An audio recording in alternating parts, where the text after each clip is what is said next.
Thank you, Mr. Chairman. Secretary Yellen, Chair Powell, welcome.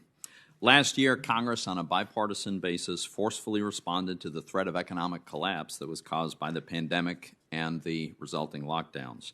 That response, together with the Fed's aggressive monetary policy support and the end to lockdowns, enabled the U.S. economy to fully recover. Our economy today is not only larger than it was before the pandemic, but we're now running above the pre-pandemic GDP forecasts for this year. Unfortunately, our Democratic colleagues are trying to ram through a reckless tax and spending bill that will threaten this economic growth. Their policies include massively expanding the welfare state, raising taxes on U.S. employers, and diminishing investment by raising taxes on capital gains. Now, let's be clear about the purpose behind these proposals. It's not to spur economic recovery. The economy is strong. Nor is it an anti-poverty plan. The programs are not limited to the poor. It is to redefine the relationship between the federal government and the middle class. It's about socializing many ordinary responsibilities that families have always assumed. Instead of raising taxes to partially fund economically harmful programs, we should be working to return to the best economy of my lifetime, which we experienced just before COVID hit.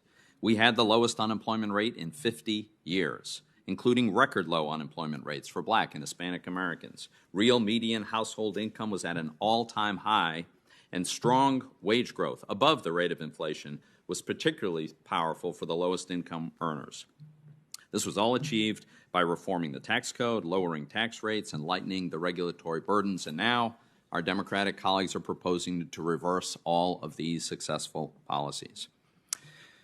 The Fed has a clear and narrow mandates to conduct monetary policy that promotes stable prices, maximum employment, and moderate long-term interest rates, and also to conduct banking supervision and maintain an efficient payment system. It's therefore concerning to see the Fed, especially its regional banks, wade into politically charged areas like global warming and racial justice. These efforts undermine the Fed's independence and distract from the Fed's actual responsibilities like controlling inflation.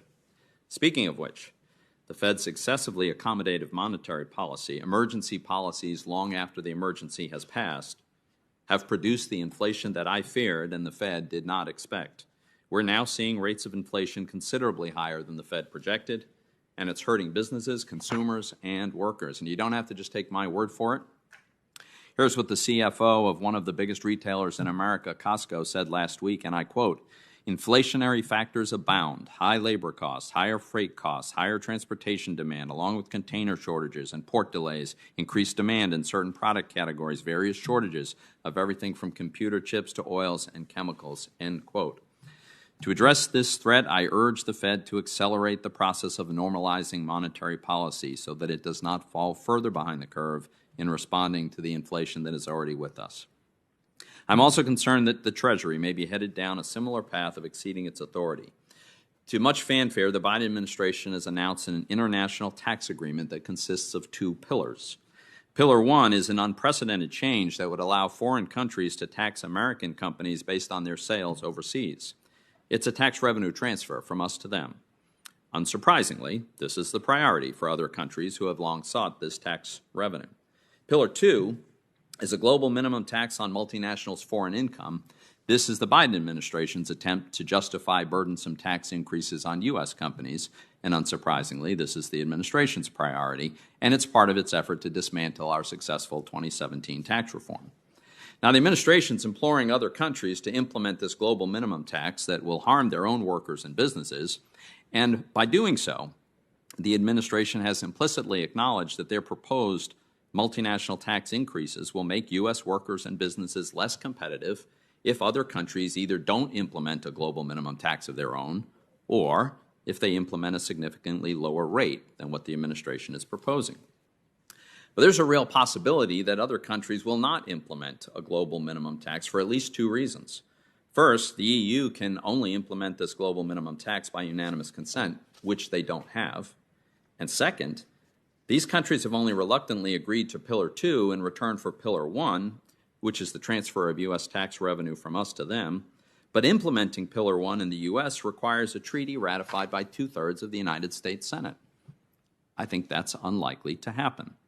So the administration has implicitly admitted that their global tax hikes will be a big problem for the United States if the rest of the world doesn't follow suit. But there's a very substantial risk that the rest of the world will not follow suit. And yet our Democratic colleagues are charging ahead with this destructive tax increase in their reconciliation bill that apparently they're going to try to pass any day now. There's a lot to talk about this morning. Secretary Yellen and Chairman Powell, I look forward to discussing these and other issues with you today. Thank you, Ranking Member Toomey. I'll introduce today's witnesses.